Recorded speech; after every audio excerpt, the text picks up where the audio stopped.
السلام عليكم ورحمة الله وبركاته. ازيكم يا احلى متابعين في الدنيا؟ عاملين ايه؟ يا رب تكونوا بخير. اللي ما اشتركش في القناة يا ريت يشترك ويفعل زر الجرس عشان يوصلكوا كل جديد والقناة تكبر بيكم وليكم ان شاء الله.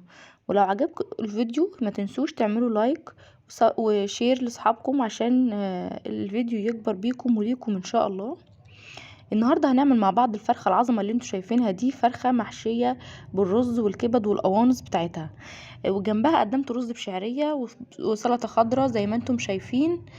حاجه كده عظمه، يا ريت تجربوها بطريقتي، طريقه سهله وبسيطه وجميله ان شاء الله، ان شاء الله هتعجبكم.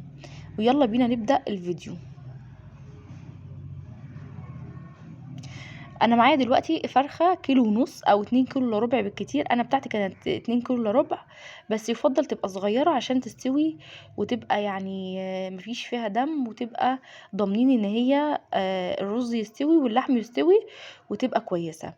انا معايا دلوقتي الفرخه غسلتها كويس قوي بملح وليمون ودقيق، ورجعت تاني نقعتها في ميه بملح وسبتها شويه، وبعدين رجعت غسلتها بميه قدامكم زي ما انتم شايفين.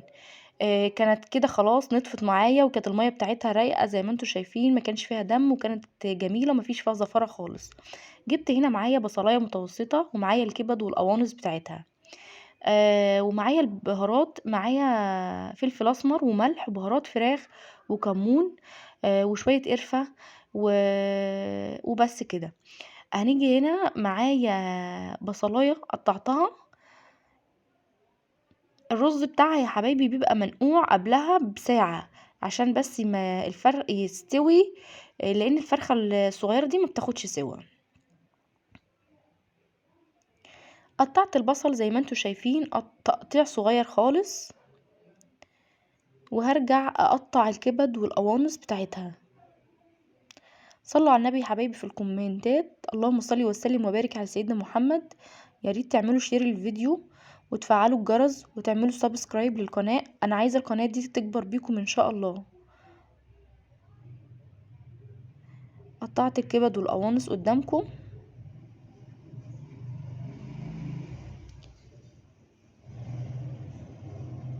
الطريقة دي سهلة وبجد ما جربوها مش هتندموا. صلوا على النبي كده يا حبايبي في الكومنتات، انا عايزة القناة دي تكبر بيكم ان شاء الله. يا ريت كل واحدة بتتفرج عليا دلوقتي تضغط لايك وتعمل شير لاصحابها، انا عايزة القناة دي تكبر بيكم. يا ريت يا حبايب قلبي تفعلوا الجرس عشان يوصلكوا كل جديد.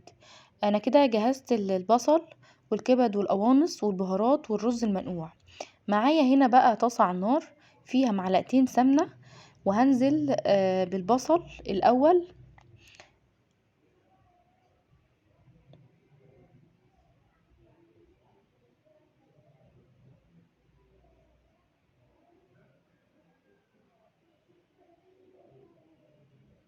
اللهم صل وسلم وبارك على سيدنا محمد.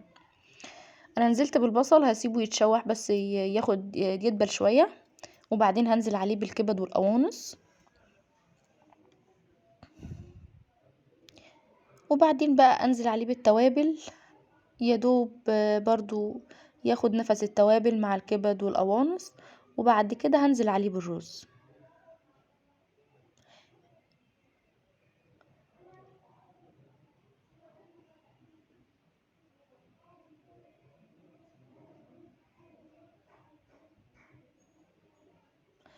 او هفضل اقلب لحد ما يتشوح كويس قوي مع الكبد والقوانص وياخد النكهة بتاعتهم، بتاعة البهارات والكبد والقوانص، بس ما يستويش يعني، هو يتشوح بس مع بعضه كده. وبعدين بقى هرفعه من على النار. معايا هنا بقى المية بتاعت اللي هسلق فيها الفرخة، سبتها تغلي على بال ما انا احشي بقى الفرخة على جنب كده.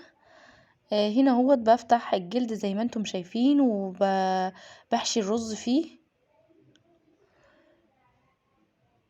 اضغطوا لايك يا حبايبي، اللي ما ضغطش لايك يضغط لايك.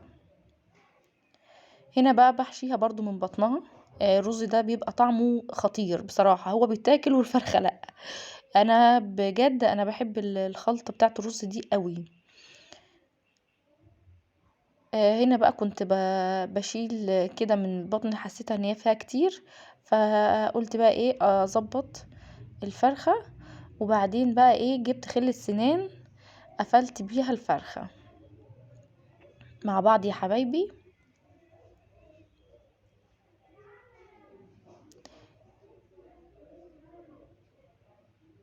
عشان بس الرز ما يطلعش منها ويستوي براحته.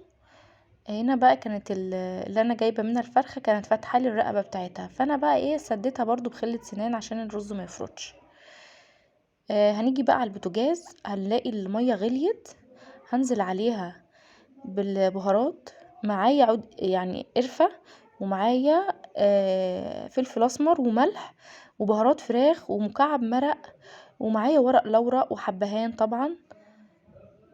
ونزلت بالفرخه ومعايا بصلايه صغيره. سبتها بقى غليت اهيت، وبعدين ههدي عليها النار خالص تستوي براحتها عشان ما يبقاش فيها دم من جوه، واضمن ان هي استوت كويس قوي. هنا بقى بقلبها الناحية التانية عشان برضو تبقى مستوية من جميع الجهات، عشان زي ما انتوا شايفين كانت الحلة مش واخدة الفرخة كلها. هنا بحاول اقلبها معاكم. اللهم صل وسلم وبارك على سيدنا محمد عليه الصلاة والسلام. يا ريت يا جماعة تضغطوا لايك، واللي ما اشتركش في القناة يشترك دلوقتي وتفعلوا زر الجرس، انا عايزة القناة تكبر ان شاء الله بيكم. هنا كنت قلبتها خلاص. وهنا بقى كنت بعدها لقيتها دلوقتي لقيتها استوت. وانا بشيلها بقى الشيلة دي لقيت غصب عني اللي بتاع فتحتها اهي شايفين. بس هي في السوا كانت تمام، ما كانش فيها اي حاجة، ده وانا بشيلها كانت اللي بتاع اللي بشيل بيها فتحتها. هنا تمام كانت استوت، فقلت ادخلها الفرن بما ان هي اتفتحت، عشان خاطر ما وانا بعملها في الزيت ما تتفتحش معايا اكتر من كده. هنا دخلتها الفرن وخدت وش وخدت لون زي ما انتم شايفين. وتعالوا معانا اتفضلوا بألف هنا عليكم. وكانت كده خلاص الفرخة جهزت، شايفين اللون، شامين الريحة، شايفين الطعم. اتفضلوا معانا. يا ريت تجربوها بالوصفة اللي انا قلتها لكم دي، سهلة وسريعة وبسيطة.